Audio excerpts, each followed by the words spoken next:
Như đã nói ở video trước, mình sẽ phân tích một tựa game mà 99% các bạn sẽ không nghĩ rằng nó có cốt truyện.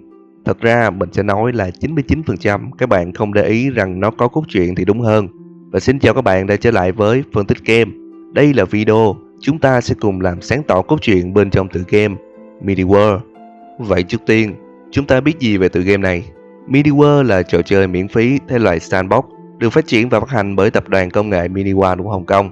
Đồng thời là trò chơi được Google Play bình chọn là tựa game sáng tạo nhất năm 2018, mang lối chơi và đồ họa khiến ta nhớ đến những tựa game nổi tiếng như Minecraft và Roblox. Nhưng sự khác biệt của MediWorld, theo mình thấy, chính là khả năng thay đổi liên tục của nó. Các bạn có biết rằng trò chơi này luôn có những nâng cấp và cải tiến mới dựa theo các sự kiện xảy ra trong năm? Ý mình là cứ mỗi năm chúng ta sẽ có xuân hạ thu đông, và những sự kiện như lễ Tết, Halloween, Giáng sinh thì MediWorld với mỗi sự kiện như vậy, trò chơi đều mang đến một thứ gì đó mới mẻ. Đó là tất cả những gì chúng ta biết về MediWorld.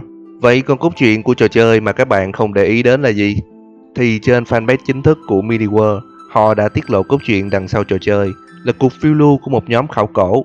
Họ quay ngược thời gian trở về thời tiền sử và gặp được những người nguyên thủy. Nhưng mình cảm thấy câu chuyện này có vẻ còn thiếu sót. Manh mối dẫn đến suy luận này là trong tab nhân vật của MediWorld, chúng ta sẽ thấy đây chính là những nhân vật trong câu chuyện hồi nãy.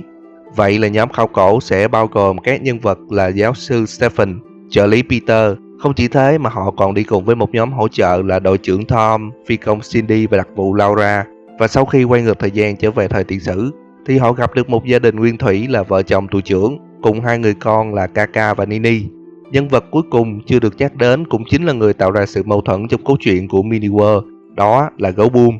Nhìn cách ăn mặc của nhân vật này, ta thấy tạo hình của cậu ta không khác gì một đứa trẻ mặc đồ thú. Dựa theo những hình ảnh trong trò chơi, ta sẽ thấy Gấu Boom rất tinh nghịch. Và trong tab trang phục, chúng ta sẽ thấy thêm những nhân vật giống như Gấu Boom là vua Jojo, cá nhỏ, khủng long, gấu trúc, thỏ mini và mèo pha lê.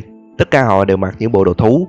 Khả năng cao đây là đặc điểm chung của một nhóm được gọi là cư dân của MediWorld. Vậy là ta có thể xem MediWorld là một vũ trụ nơi tụ họp các phép thuật, đồng thời là không gian tập hợp rất nhiều những nhân vật có khả năng chiến đấu nằm ở những thời kỳ khác nhau. Và điều chúng ta cần làm ở đây là tìm hiểu được lý do để xảy ra sự tập hợp này. Sau khi phân tích và xử lý các thông tin, mình đã có giả thuyết về một câu chuyện, và đây là một câu chuyện đầy đủ về những việc đã xảy ra trong MediWorld.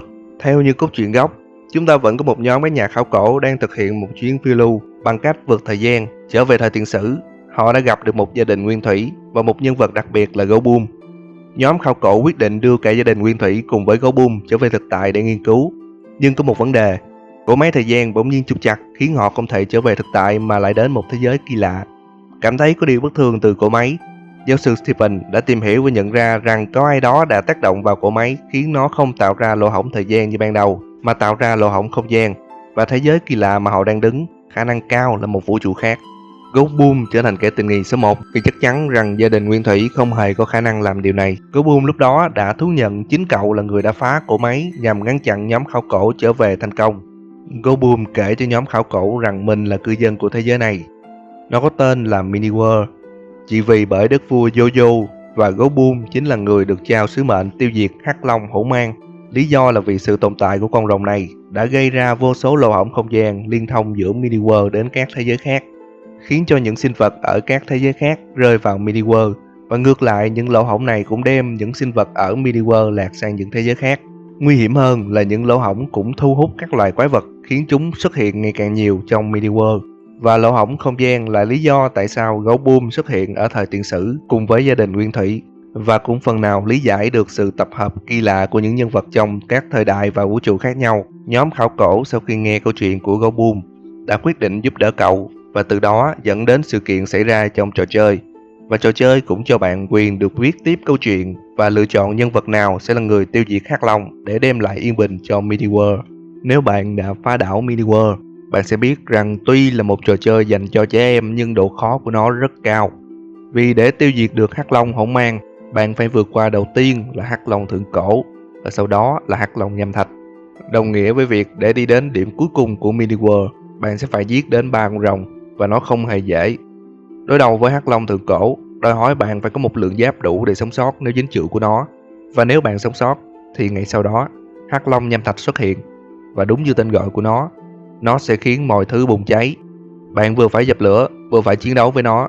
Cuối cùng là Hắc Long hỗn mang, sở hữu sức mạnh của cả hai con rồng trước đó, cùng với khả năng dịch chuyển, giảm giáp và hồi phục. Đồng thời mỗi khi bạn dính chưởng, nó sẽ tạo ra một bàn triệu hồi một bộ xương bắn cung, khiến cuộc chiến của bạn trở nên phức tạp hơn bao giờ hết. Mình cũng đã tìm hiểu về những món đồ chơi được thiết kế theo phong cách Mini World. Một điểm đáng chú ý là những món đồ chơi này đa phần đều sử dụng 4 nhân vật là gấu boom, thỏ mini, khủng long và gấu trúc. Rất có thể 4 nhân vật này là trọng tâm của cốt truyện về sau, nói cho mình giả thuyết rằng sau khi giết được Hắc Long hỗn mang, nhóm khảo cổ vẫn chưa thể về được nhà, và 4 nhân vật này sẽ là người thực hiện tiếp tục nhiệm vụ du hành vào không gian để tìm cách đem nhóm khảo cổ trở về thế giới của họ. Nhắc đến du hành không gian thì còn một thông tin nữa là khi sử dụng chiếc phi thuyền để bay khỏi hành tinh Mini World, bạn sẽ đến được một hành tinh lạ tên là Horat. Cư dân trên hành tinh này là loài sinh vật một mắt. Những sinh vật một mắt rất giống với Phantom, sinh vật bí ẩn nhất Mini World, và rất có thể nguồn gốc của Phantom là từ Horat. Và một điểm thú vị là Phantom cũng có khả năng dịch chuyển tức thời, nên có khi nào Horat chính là nơi chứa đựng bí mật có thể giúp nhóm khảo cổ trở về thực tại. Trong một update vào tháng 9 năm 2018, Horat đã xuất hiện một con boss người đá khổng lồ với khả năng bắn laser bằng mắt. Và để tiêu diệt được nó, bạn phải phá lớp giáp ban đầu, sau đó tạo ra một bức tường chắn đạn đứng phía sau đó để rút máu con boss từ từ. Độ khó của trò chơi được tạo ra cũng có lý do của nó. Vì với độ khó như vậy, nhà phát triển Mini World đã gợi ý cho bạn nên thực hiện việc đánh boss cùng với bạn bè.